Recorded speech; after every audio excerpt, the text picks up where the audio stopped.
La matinale d'Europe 1. Nico Saliagas.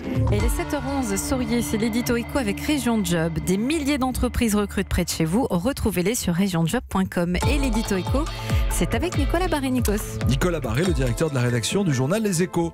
Bon, ça passe pas, la taxe carbone sur l'essence abandonnée hier. Et vous nous dites, Nicolas, c'était prévisible.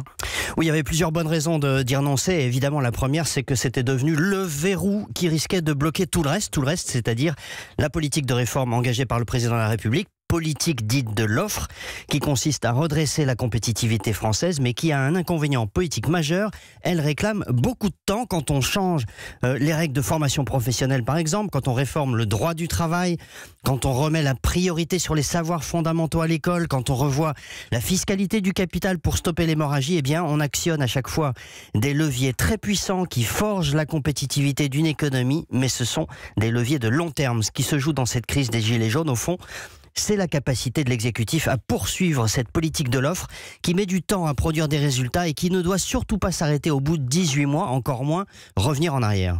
Oui, il y avait une autre bonne raison de renoncer à la taxe sur l'essence, Nicolas Barré. Eh bien oui, l'autre bonne raison, on dit qu'un bon impôt, c'est un vieil impôt parce qu'on le comprend. Cette taxe, manifestement, n'était pas comprise. On accepte plus facilement une taxe sur le tabac pour inciter à moins fumer qu'une taxe sur l'essence pour moins rouler ou rouler en hybride. Et puis, il y avait un autre problème qui a éclaté au grand jour avec les gilets jaunes, c'est que la fiscalité verte frappe proportionnellement plus les ménages modestes. C'est le contraire d'un impôt progressif. Bien avant la crise actuelle, des économistes d'ailleurs avaient alerté sur ce point.